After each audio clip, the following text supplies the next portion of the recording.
Meika Jordan was born on December 11, 2004 in the city of Calgary, in the province of Alberta in Canada. She was the daughter of Spencer Jordan and Kyla Gutman, and also had 4 siblings. Meika's parents split up when she was very young, and later on, both found new partners. Kyla met and married Brian Woodhouse, while Spencer met a woman named Marie Magoon, with whom he moved in together. Due to this separation, Meika's custody was shared, but she spent most of her time at her mother's house. According to family members and close people, Meika was a happy little girl who liked to play and loved animals. Still, according to them, the girl was very fond of singing and dancing. On November 10, 2011, Meika went to her father and stepmother's house to spend a few days. The girl was supposed to return to her mother's house on November 12, but her father called Kyla and said that he would like to stay with Meika for a few more days, while Kyla agreed. On November 13, 911 received a call from the home of Spencer Jordan, Meika's father. On the other end of the line was Marie Magoon, the desperate-looking girl's stepmother. Marie said all the time that Meika had had an accident, that she had fallen down the stairs and was badly hurt. Meika was rushed to the hospital, and there the medical team that treated her noticed some inconsistencies in her father's and stepmother's version. According to Spencer and Marie, Meika was playing near the stairs when she ended up falling down. However, the injuries that were on Meika's body didn't correspond to a fall down the stairs. Meika's hair was tangled and missing strands, as if someone had pulled too hard. There were several bruises all over her body, and a burn covered the palm of one of her hands. In addition, she suffered severe abdominal injuries. There was a laceration to her pancreas, and her liver was torn open. The worst injuries were in the head area. Doctors did everything to save her, but unfortunately the next day, November 14th, Meika succumbed to her injuries and passed away. Kyla Gutman, the girl's mother, and other family members were devastated to hear the news. Kyla began to think that if she hadn't allowed Meika to stay a few more days at her father's house, she would still be alive. The woman kind of started to feel guilty and believed that if she had done differently, this accident could have been avoided. But what Kyla didn't know was that it wasn't actually an accident, but something dark. Due to all this inconsistency in the version of the girl's father and stepmother, the medical team that took care of her decided to inform the authorities. A unit of the Calgary Police Department quickly began investigations, and Detective Michael Cavilla, along with his team, were responsible for the case. Michael and the other detectives on the team worked day and night in order to get evidence to prove that what happened was not an accident. Later, a coroner who analyzed Meika's body said that her injuries were nothing like a fall down the stairs. With that, it was more than clear that Spencer and Marie were lying. The police called the two to give testimony, and they maintained the initial version, stating that Meika had fallen down the stairs while playing. Despite the detectives being sure the two were lying, they couldn't arrest them yet, as the evidence they had wasn't strong enough to secure a conviction. The two were then released, and the police continued to work hard on the case. During investigations, detectives discovered that Meika's younger brother, a 4-year-old boy at the time who is the son of her father and stepmother, was also in the house. With that, the detectives thought that perhaps the boy could be a valuable witness in the case, as there was a high chance that he had witnessed what really happened. However, all communication attempts to extract information from the boy proved to be flawed. He was very scared and didn't want to talk to anyone. When they realized that the boy was very traumatized for probably having witnessed everything, the police decided to discard him as a witness, as they knew that he would not be able to say what really happened.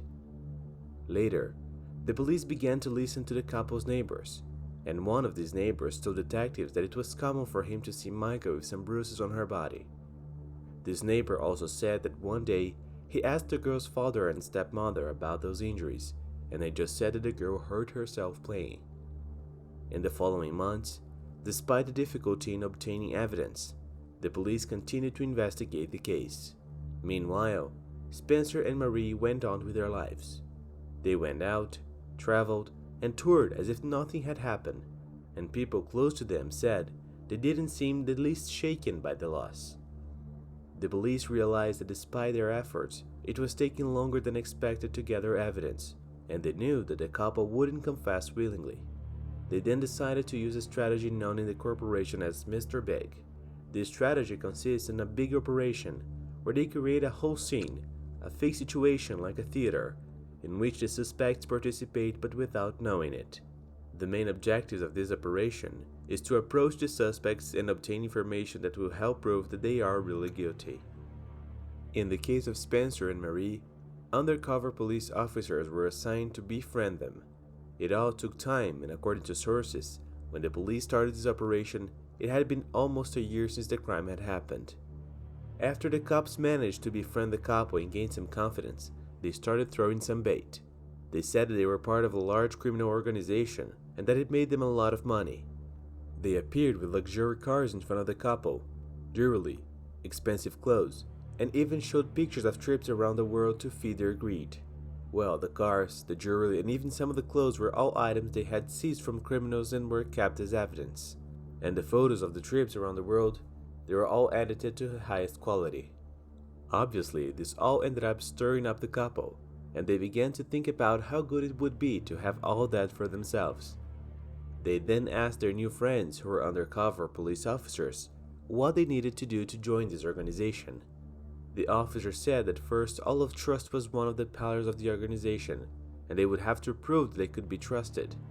The couple asked how they could prove it, and the undercover officer said they would have to give up information that is very valuable, information that if anyone else found out, they could be arrested. The officers argued that this was the kind of guarantee in case they screwed up with the organization.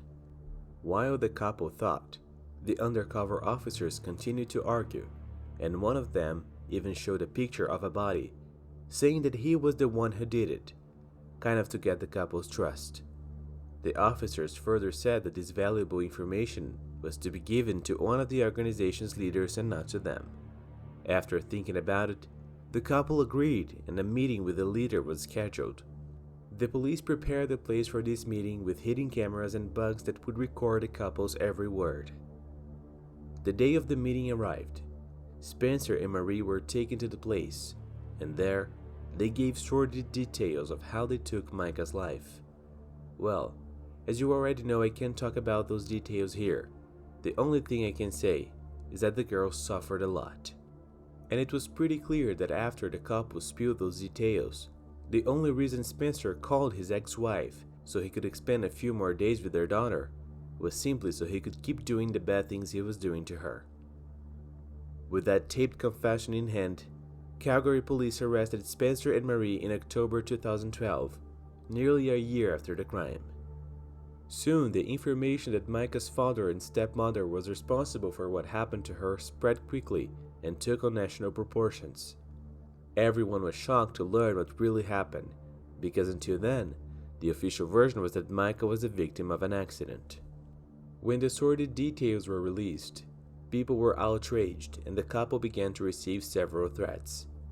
Family members on both the maternal and paternal side of the girl didn't want to believe what the police discovered. They had even healed from the pain of loss, and now they had received this absurd revelation. Taken to trial, Spencer and Marie denied all accusations and said before the court that the girl's existing injuries had been caused by herself, as she was very mischievous. However, all the evidence that had been collected by the police showed the opposite.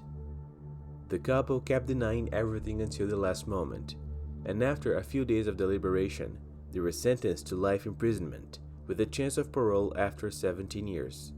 Later, the convicts tried to file an appeal for the reduction of their sentences, which was denied.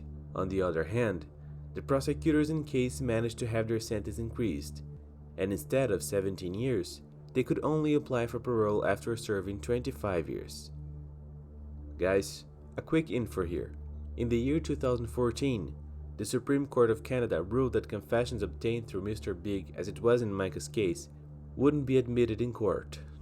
That is, even if the police put together a whole strategic scheme as a last resort to get a suspect's confession, it would be in vain. I haven't found information on why the Supreme Court of Canada ruled this, but I can tell you that criminals are grateful. Meika Jordan was laid to rest at Mountain View Memorial Gardens in Calgary. At the time, Spencer and Marie attended the burial ceremony, as they were not yet viewed as suspects. They even received condolences and made sad faces, but thanks to the great investigative work of the police, everything was discovered, and today they are paying in prison. This was the case of Meika Jordan, a cheerful and playful girl who had her life taken by those who were supposed to protect her. Alright folks, that's it for today. Thanks so much for watching until the end, best wishes, and I see you next time.